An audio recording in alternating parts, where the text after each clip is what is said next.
She stood at the bottom of the porch steps in the dark, before dawn, one hand on her mother's arm and one hand on a carpet bag that had seen better years. And she said, quiet enough that he almost missed it, "Take us or leave us, but I won't be separated from her." You want to know what a man does with a moment like that, whether he steps back or whether he opens the door, whether obligation bends into something harder, or whether something in him that had gone still for a long time starts, against his better judgment, to move again. Stay with this one. It takes a while to see what it becomes, and the seeing is the whole point.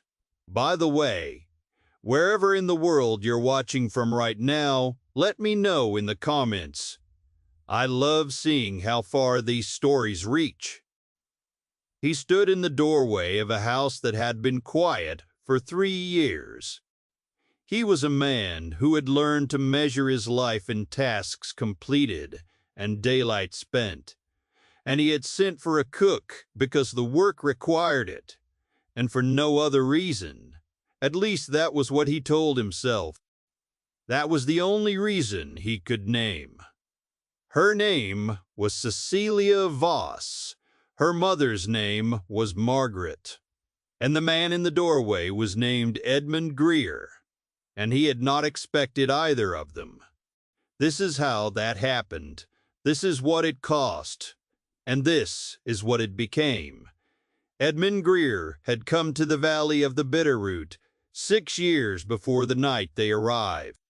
He had come with his wife, Nora, and 2 good horses, and enough timber tools to build something from nothing, which they did, which she did, alongside him, which she was better at than he liked to admit even now. They had built the house in the first autumn, and a barn in the second spring, and a proper kitchen addition in the 3rd year, because Nora said she was not spending another winter cooking over a single hearth like a pilgrim. He had laughed at that. He remembered laughing. She died in the winter of the 4th year after they arrived. Fever, the doctor said, though the word felt too small for what it took. She was 31 years old, and she had been without dramatics, the organizing principle of everything Edmund knew. She was the reason the kitchen had a window facing east. She was the reason the yard had a kitchen garden instead of just bare dirt. She was the reason, if Edmund was honest with himself, that the place had felt like a place and not just a set of structures a man could leave. After she was gone, he did not leave. That surprised him a little. He had thought grief might make him want to move, to put distance between himself and the room she had shaped, but it turned out the rooms were all he had left of her, and he was not willing to give them up. So he stayed, and he worked, and he let the kitchen garden go to weeds the 1st year, because he could not bring himself to tend it, and let it go again the 2nd year, because by then he had simply forgotten what grew in which row. He hired a hand named Dolph, who was useful with timber and useless at conversation, which suited Edmund well enough. Dolph slept in the barn and took his meals at Edmund's table, and they spoke perhaps 40 words on an average day. Edmund did not think of this as loneliness. He thought of it as simplification. The cooking he managed, he was not good at it. He was adequate at it in the way a man can be adequate at any task he performs out of necessity rather than inclination. He made porridge, and he made salt pork, and he made a boiled potato that Dolph ate without complaint and without enthusiasm, and that was how 2 years passed. In the spring of the 6th year, a letter went out from a placement agency in Cincinnati that matched household workers with Western employers. Edmund had written to the agency in February, when the cold had settled into the house particularly hard, and he had burned his hand on the stove for the third time in a month, and decided, with characteristic plain-spokenness, he specified a cook. He specified that he wanted someone with experience in a working household, someone who could manage provisions, and who would not require supervision. He specified that the arrangement would be formal and respectable, that the cook would have private quarters and a fair wage of $12 a month. He did not specify anything beyond that because there was nothing beyond that. He needed someone to cook. That was the extent of it. What the agency sent him was a letter from a woman named Cecilia Voss, age 28, formerly head cook in the household of a Cincinnati merchant family for 4 years. Before that, assistant cook in a hotel kitchen for 3 years before that. The letter was brief, and its brevity impressed him. She said she could manage any kitchen she was given. She said she asked one condition, that her mother, Margaret Voss, age 62, who had lost her sight to a deteriorating condition of the eyes 2 years prior, the sight failing gradually. She said her mother was not infirm beyond the blindness, that she was sharp-minded and capable of useful work with her hands, that she would not be a burden, but that Cecilia would not take a position that required her to leave her mother alone in a city without care. Edmund read this letter twice. He sat with it for 2 days. He thought about the extra room at the end of the house that had been a spare room since Nora's sister had visited 4 years ago and never come back. He thought about $12, and whether 14 was possible if the woman's claim about her ability held up. He thought about the word burden, which she had used, and which he noticed. On the 3rd day, he wrote back and said the arrangement was agreeable if the work was what she claimed. He said her mother was welcome. He said they should come before July if they were coming. They came in the last week of June. He had not thought very carefully about the logistics of their arrival. He had expected to meet them at the stage stop in Dalton, which was the nearest town, 11 miles from his land. He drove his wagon in on a Tuesday and found that the stage had been delayed by rain and did not arrive until nearly 10 at night. And when it did, 2 women stepped down from it into the mud of a dark road, one tall and straight-backed with a carpet bag and a hat that had been good once, and one smaller, older, white-haired, with her hand placed precisely on her daughter's arm. Edmund introduced himself, and they got into the wagon without ceremony. Cecilia sat on the bench beside him because it would be easier than managing the back with her mother, and Margaret sat behind them on the wagon bed with a patience that was not passivity, that was something else, something attentive. Cecilia did not make conversation on the drive out. Edmund did not either. They had nothing to say to each other yet. The dark was full of crickets and a warm, wet wind and the horses' footfalls on the road. They arrived at the house at past midnight. He had not left a lamp burning because he had not thought they would be so late. And so the house presented itself to them as a dark shape against a slightly lighter sky. He said he would show them their room in the morning. He said they should sleep. Cecilia said they would manage. And then, as he was taking the horses around toward the barn, he heard nothing further. And when he came back, the kitchen had a light in it, and that was all. He slept and did not dream, which had become his usual state. In the morning he came downstairs at 5, which was his hour, and found the kitchen already occupied. The fire was built and a pot was on, and Cecilia was at the work table doing something efficient with a boning knife to a piece of salt pork that he had left in a relatively disorganized state. Margaret sat at the far end of the table with her hands moving over dried beans, sorting them by feel, the bad ones going to one side in a small, orderly pile. Neither woman spoke when he came in. He said, Cecilia said good morning without looking up. Margaret said good morning and smiled toward the sound of his voice. He sat down, which felt odd, to be sitting in his own kitchen while someone else worked it. He was not sure what to do with his hands.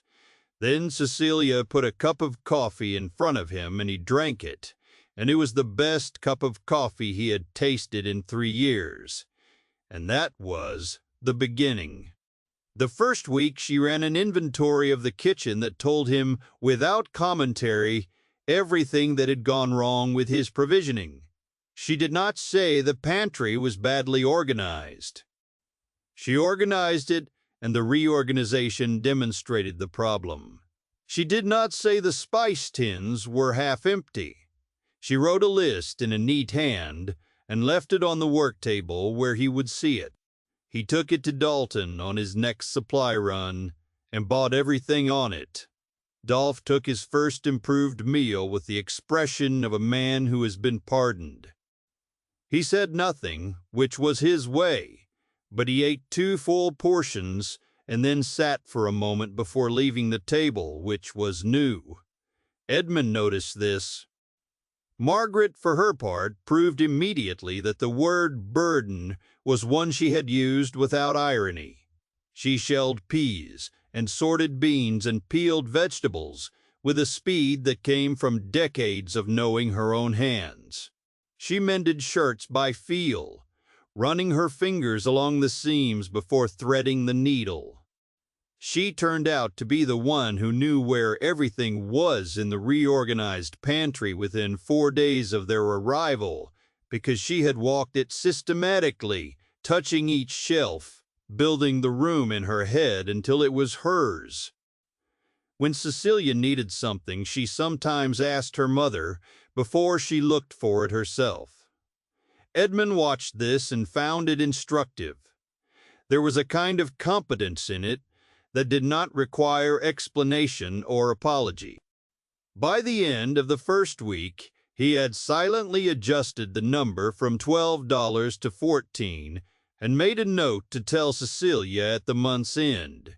He had not told her yet.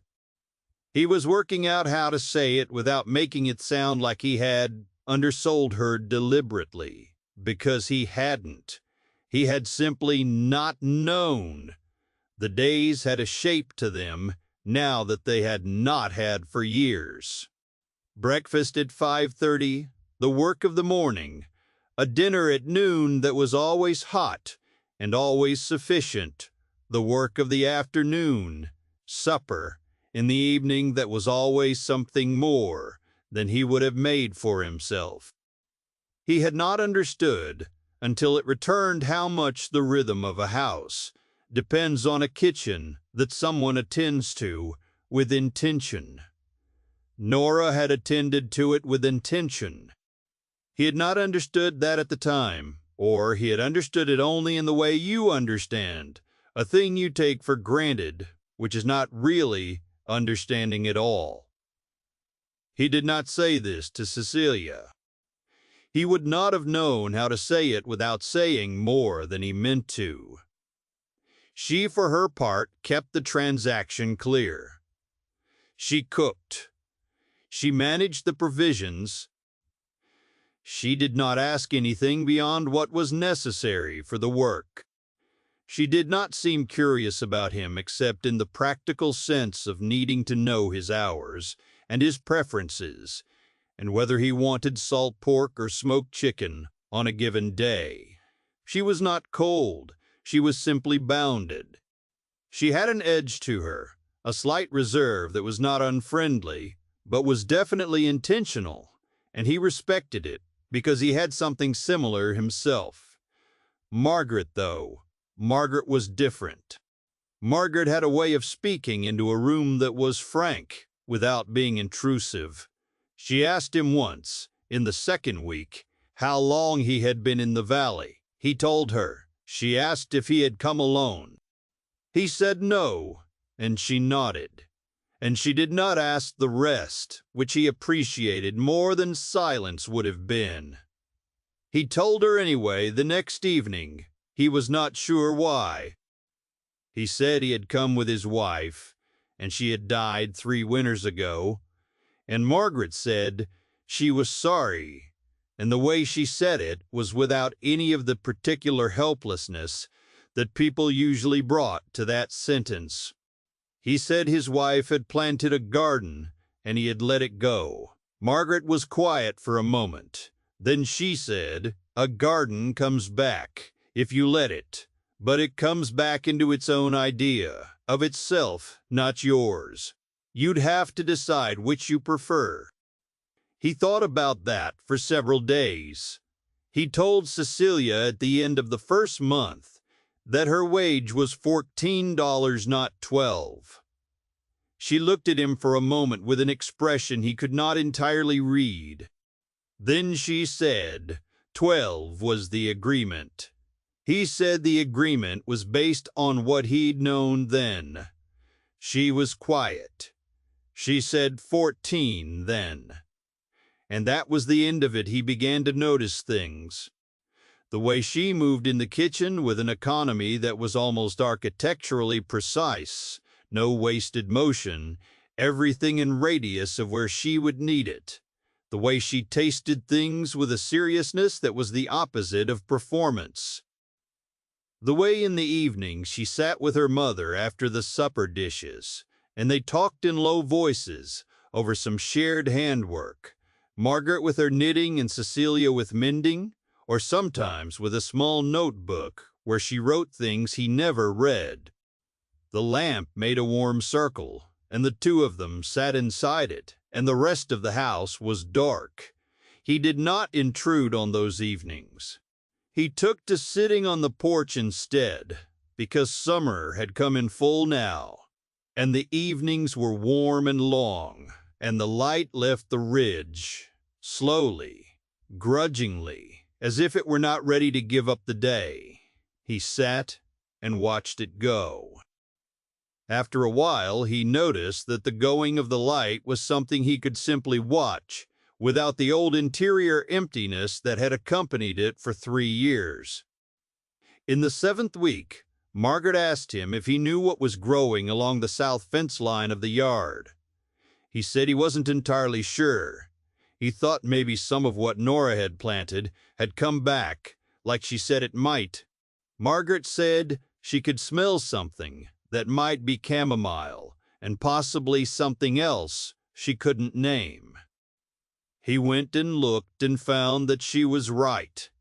There was chamomile there, and beside it, something with small leaves and a faint silver-green color that he did not know the name of. That evening he described the plant to Cecilia, and she said it sounded like it might be lemon balm. He said he didn't know what that was. She said it was useful, that you could put it in tea, that it had a pleasant quality. He said he'd take her word for it. She said she'd show him tomorrow. She did. She made a tea with it after supper, 3 cups, and set one in front of each of them and one before her mother. Margaret drank hers and said it tasted like something being remembered. Cecilia looked at Edmund. He drank his. It was not what he expected, which was something more medicinal.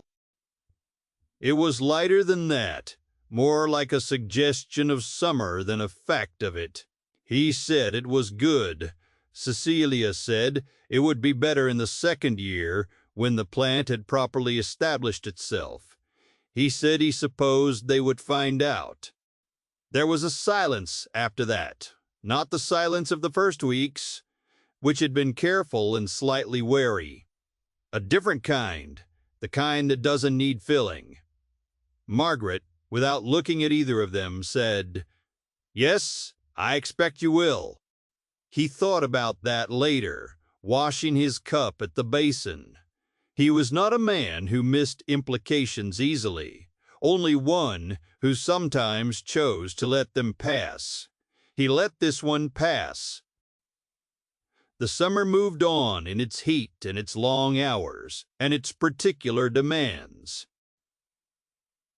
The hay came in the last week of July, and Dolph worked it for 3 days straight, and Edmund alongside him, and at the end of each of those days, Cecilia had a full meal, waiting, and cold water drawn, and Dolph ate like a man returning from war.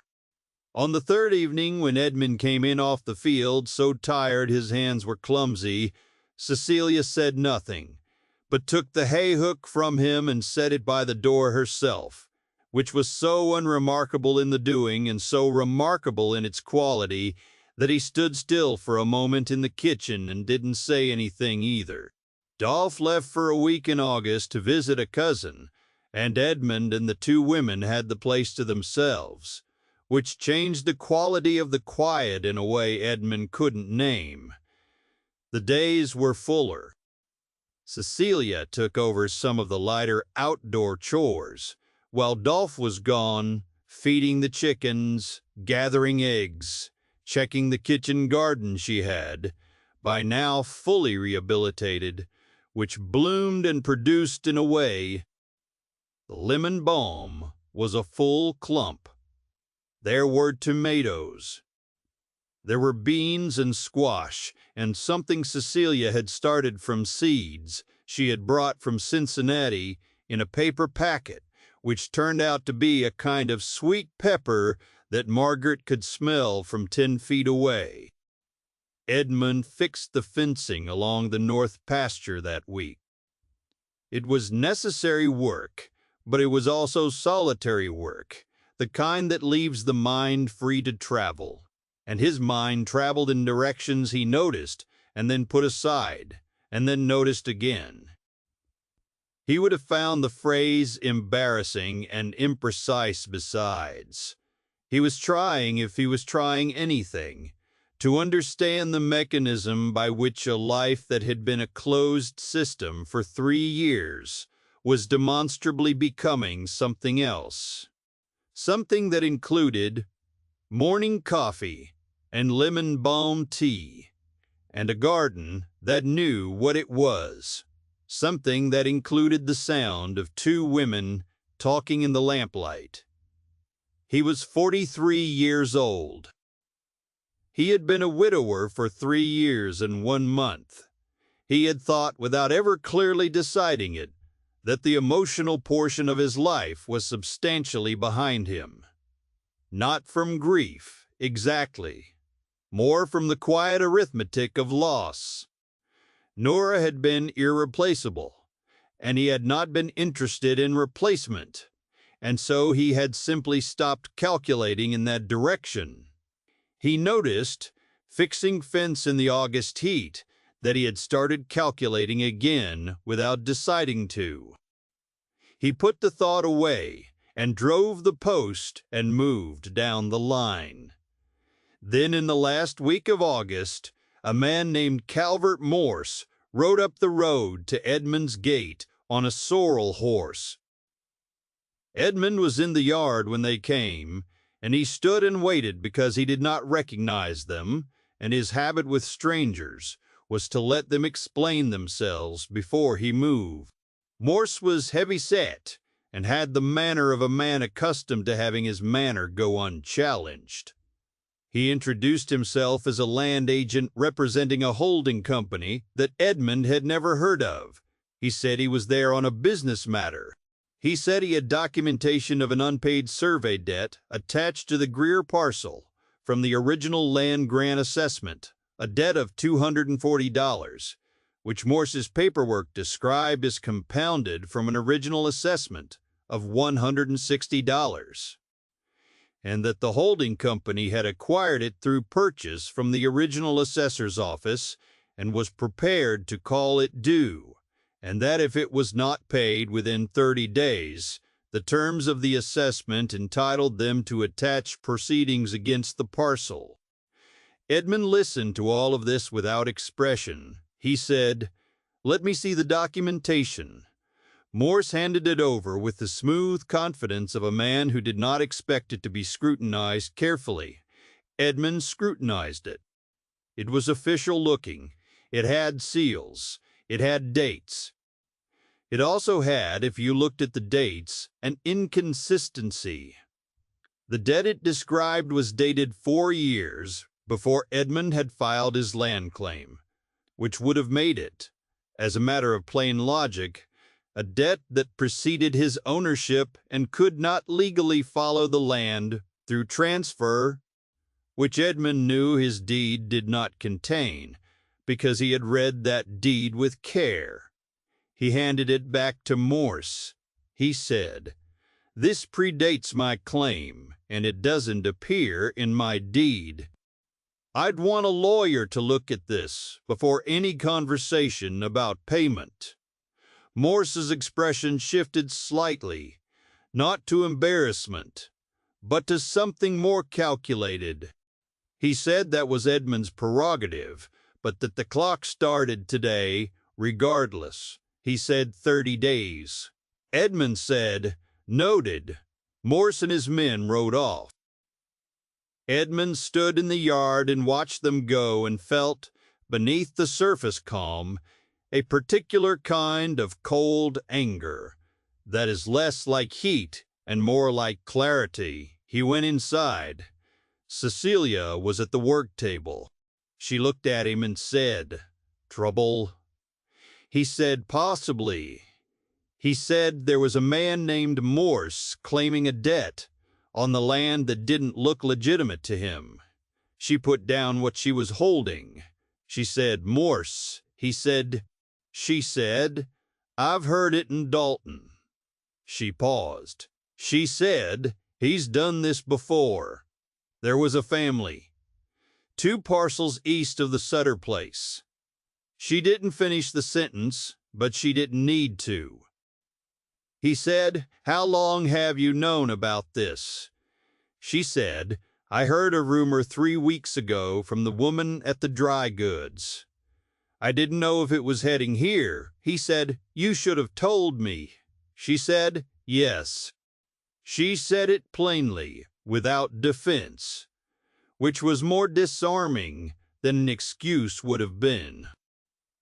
He went to Dalton the next day and found a lawyer named Halborn, who had an office above the feed store, and who was, by his own account, the only person in the county who had actually read the territorial land assessment statutes from the original enabling legislation. Edmund laid Morse's documentation on his desk. Halborn looked at it for 7 minutes without speaking. Then he said, "The date error is fatal to this claim." He said the holding company knew it, which meant they were counting on Edmund not knowing it or not being willing to fight. He said it would take him about a week to prepare a filing that would make that clear to any court, and that the filing fee was $11. Edmund paid it. He told Halborn to proceed. Halborn was a small man with a neat mustache and an air of precise confidence, and when he looked up from the papers, he said, "Are you planning to marry again?" Edmund said the question seemed beside the point. Halborn said, "I ask because a married man has certain additional protections in a contested land proceeding, in terms of whose testimony the court gives weight to." He said it in the way a lawyer says something useful and lets it sit there. Edmund drove home and said nothing about that part of the conversation to anyone. September came in with a change in the light. The evenings were shorter and the mornings were sharp, and the garden gave its last heavy push of tomatoes and peppers, and Cecilia put up 14 jars of preserves in a 3-day operation that filled the kitchen with heat and steam and the smell of something sweet being made permanent. Margaret sat at the table through most of it and talked. She talked the way some people knit, steadily and without stopping, but never tangentially, always with some purpose to the thread. She talked about her own mother's kitchen in Indiana when she was a girl. She talked about the color of the light through a particular window there, which she still remembered exactly, even though she had not seen any light in 2 years.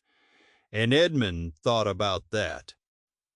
She talked about Cecilia's father, who had been a good man and a bad businessman, and had left them with little enough that they had learned to do for themselves early. She said Cecilia had been cooking seriously since she was 12, and by 14 there was nothing she couldn't manage in a kitchen.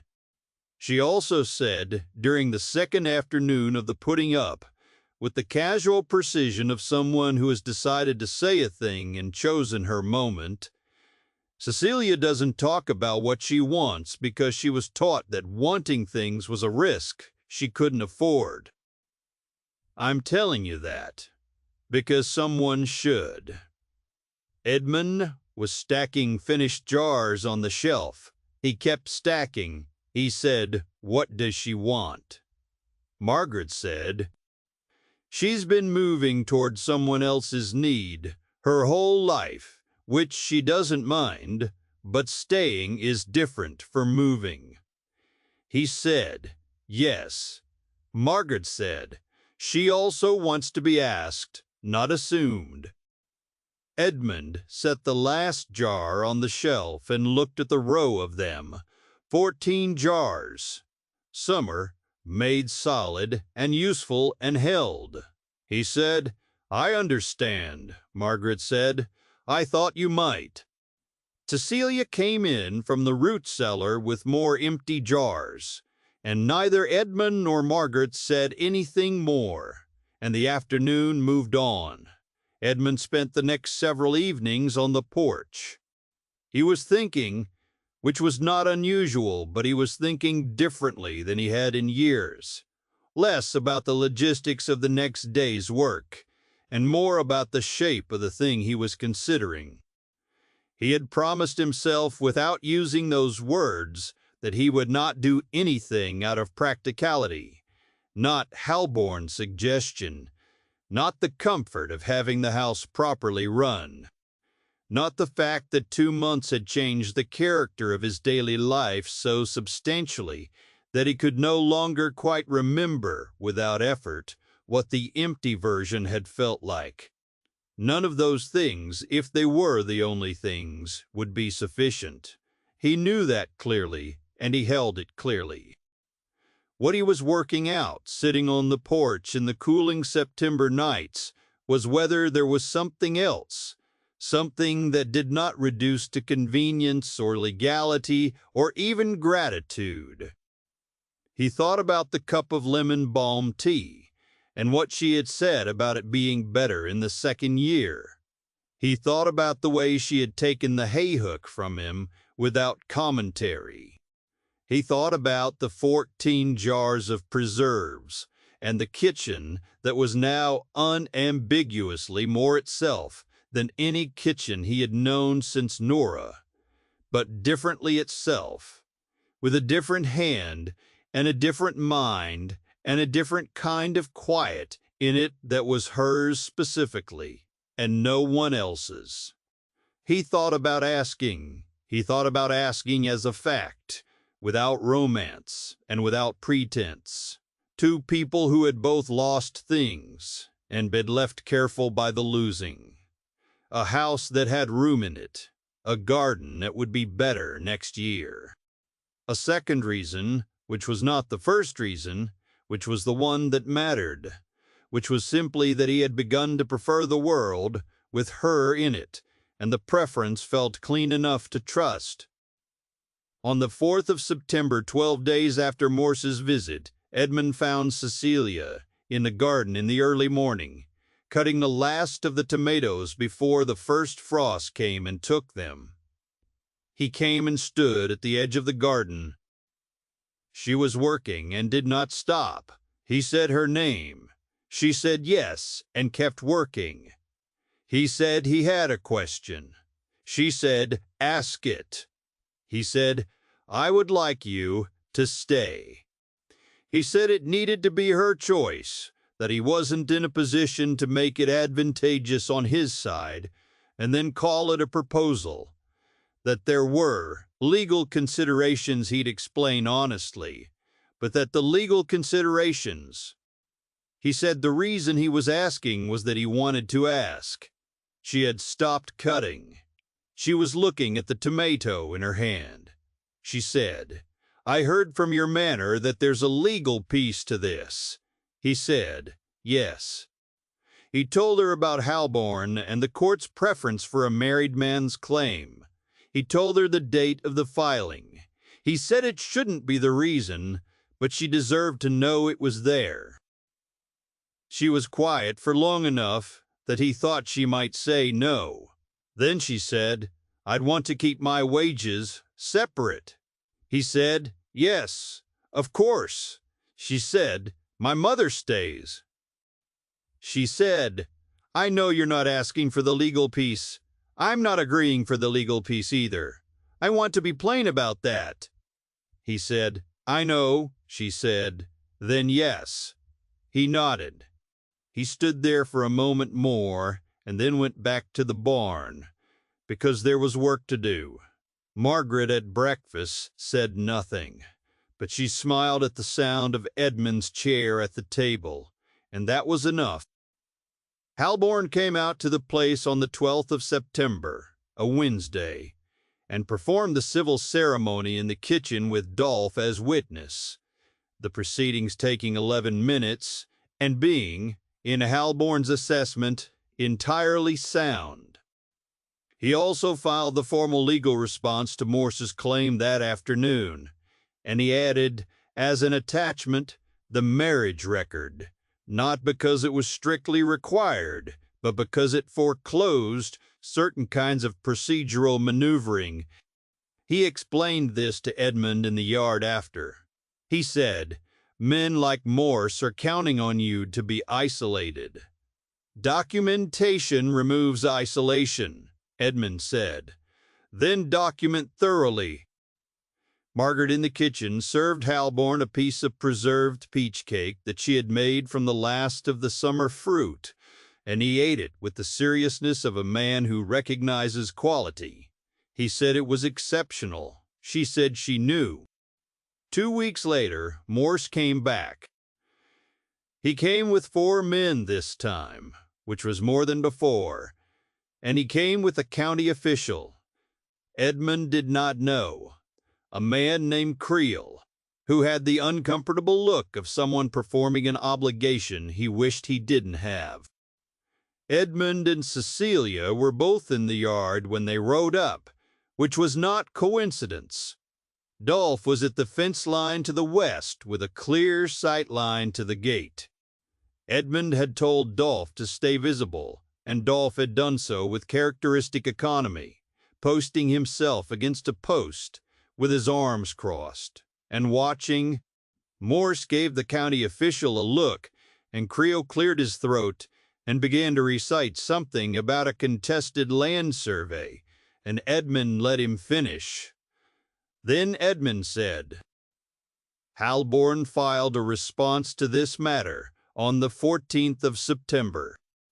I have the filing confirmation, and I have a copy of the response, and I have correspondence from the Territorial Assessment Office acknowledging the date, irregularity in the original claim."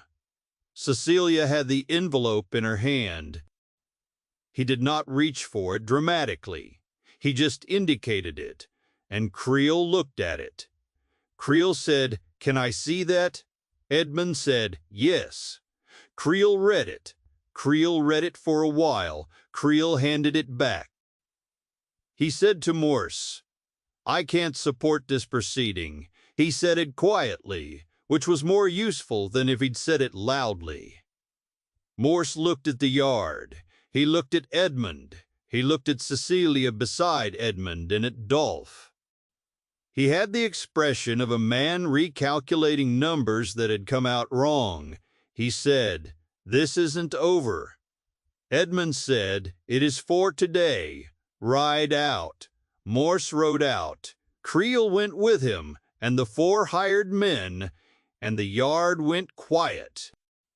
The dust settled. Cecilia let out a breath. She did not say anything. Edmund did not either.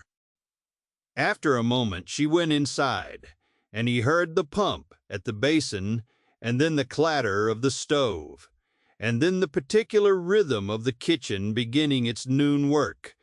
He stood in the yard a moment longer. A place, he thought, once you have defended it, is different than it was before. Not more valuable. Exactly. More known. He went inside. The weeks that followed had a different quality from the weeks before. Not because the crisis had passed entirely. Halborn said it would take until the new year for the claim to be formally dismissed, but because something had been established in the defending of it that had not been there before. The two of them moved through the house with the ease of people who have stood somewhere together and held the line and come out the other side knowing what they're made of in combination. Edmund found he was talking more. Not effusively, not in any way that would have surprised Dolph, but more than he had talked in 3 years, in the evenings, at the table. He said things, and Cecilia said things back, and the conversation had a lateral quality, a moving alongside, that he had forgotten the feeling of. She had opinions about things. About how to get more yield from the kitchen garden next year, which she explained in terms so precise he understood immediately, and then applied in the fall digging. About a book she had brought from Cincinnati that she had been reading to Margaret in the evenings, which was a novel he had never heard of, and about which she had a specific criticism of the 3rd section that she explained with the same precision as the garden yield. He had not expected that. He listened. Margaret was, through all of this, exactly what she had always been, which was the steadiest point in the room. She continued her work. She continued her talking, which was always purposeful. She began to tell Edmund stories about her own life, not in the way of filling silence, but in the way of giving him something useful. Context, background, the texture of where Cecilia had come from, and what it had cost her. He listened to those stories in the evenings, and he set them beside what he had observed, and a picture developed over time that was like the valley itself. The nearer you looked, the more complex it became, and the more it rewarded. He began to learn in October a few words of German, which was what Margaret and Cecilia sometimes spoke to each other when they forgot to translate. He was not good at it. He was reliably bad at it in a way that made Margaret laugh, which was a full and genuine laugh that filled whatever corner of the house it occupied. Cecilia watched him make these attempts with an expression that was the closest thing to warmth she showed, without filtering it, a slight softening at the corners, that was not quite a smile, but was adjacent to it. And he noted it each time, and said nothing. One evening in November, when the cold had come in properly, and the fire was necessary, and the lamp made its circle, and the 3 of them were in the kitchen after supper, Cecilia read aloud from the book she was part way through. She read 2 chapters. Edmund sat with his coffee and did not move, except to add a log once. Margaret knitted. The reading voice Cecilia had was different from her working voice, lower, more paced. When she finished the chapter, she looked up and found him watching her. She did not look away immediately. He did not either. It was 4 seconds, perhaps 5, and then she turned the page. He thought a thing that goes together belongs together. He had not thought in those terms before. The phrase arrived fully formed, and he let it stand. December came, and the claim was formally dismissed in a letter from the territorial court that Halborn sent by stage with a note in his own hand that said, "Morse will not bother you again." He has 3 counties worth of enemies now, and none of them are more than a year behind him. Edmund read the letter at the table and passed it to Cecilia without comment. She read it and set it down and said, "Good." He agreed. They had a proper Christmas that year, the first one in 3 years, that felt like a specific occasion rather than a date on a calendar. Cecilia made things Edmund could not have named beforehand, but recognized immediately as the kind of food that belongs to celebration, things that took time and required skill, and produced a smell that reached every corner of the house. Margaret made a gift for each of them. Work in the evenings without any of them being meant to notice, though Edmund had noticed. She had made him a small piece of knitting, a wrist warmer in the dark gray wool he favored, and she handed it to him on Christmas morning with the certainty of someone who had no doubt about the size, because she had measured his wrist with her hand in September. He looked at the thing for a moment, and then looked at her. He said, "You planned this in September." She said, "I plan ahead." He said, "I have noticed that." She smiled. Cecilia received from her mother a length of ribbon in a deep green that Margaret said matched what she remembered of Cecilia's eyes, which she had last seen clearly 2 years prior, before the deterioration took the last of her sight. Cecilia held the ribbon and said nothing for a moment, which was the most unguarded Edmund had seen her. Then she said, "You remembered exactly." Margaret said, "I'll always remember exactly." He looked at both of them and thought, this is what was meant to be in this house, all along. And it arrived by a route no one could have planned, except perhaps 1 or 2 people who were further seeing than the rest of them. Nora had always wanted more life in the house. She had said it more than once, in her direct way, that a house needed more heartbeats in it. He had understood at the time, but had not known what to do with the information. He understood now that she had been right, that she had been right in the way people who see clearly are often right, well ahead of anyone else catching up. He held the wrist warmer in his hand. He thought of her, not with the old empty ache, but with something cleaner, a gratitude for what she had given him, which was the house and the valley, and the person he had become in learning how to stay. The snow was deep, and the valley was still, and the 3 of them were inside, with sufficient wood and sufficient food, and Margaret's voice going steadily in the kitchen, and the lamp burning. Edmund sat in the evening and watched the fire and listened to the house be occupied. Cecilia came and sat beside the fire too, not next to him precisely, but near him, with her notebook, writing things he still had not read and did not need to.